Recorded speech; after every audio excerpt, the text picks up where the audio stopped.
করতেছো? আজকে খিচুড়ি রান্না করতেছি। বৃষ্টি বৃষ্টি আবার পরশুদিন গোস্ত রান্নাম না, এই গোস্ত কদ্দুরাই খেয়ে দিচ্ছি ফ্রিজে রান্না গোস্ত। এখন শুধু খিচুড়িটা রান্না করলে হবে। যে ডাইল নিলাম বোনা খিচুড়ি, বোনা খিচুড়ি। হ্যাঁ, বৃষ্টির মতো মজা লাগবে রান্না করো। অবশ্যই এখন বৃষ্টি নাই, তবে হালকা হালকা ঠান্ডা। রান্না শুরু করে দিছো? হ্যাঁ, রান্না শুরু করে দিয়েছি। এত বড় পাতিল, অল্প খিচুড়ি হলে বড় পাতিল রান্না করবো, বুঝছো? আমার সবসময় বড় পাতিলই পছন্দ, বড় বড় পাতিলে আমি রান্না করি সবসময়। বড় পাতিলে রান্না করি।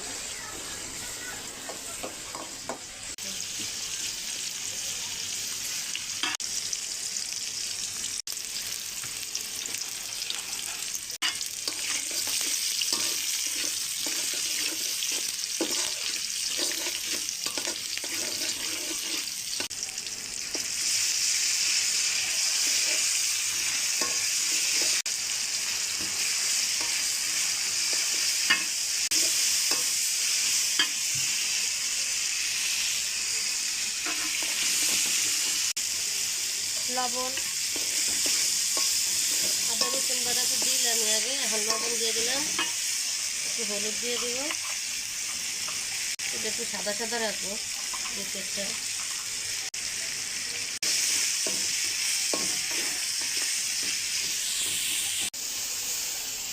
কিন্তু মশলা কালারটা অনেক সুন্দর হয়েছে। বেশি দিলে ভালো লাগে না, এলে একটু হালকা সাদা রাখো, হালকা কালার হইব। গরু মাংস তো রান্না করবা না? গরু মাংস রান্না করা আছে, ওইটা ফ্রিজেতে নামাই নিব।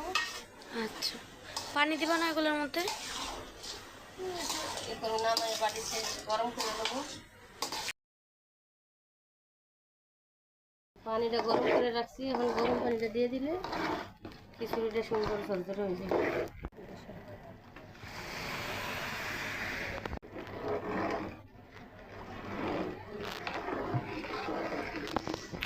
শেষ রান্না নাকি? এই যে সেই হয়েছে কালারটা মশলা দিলে।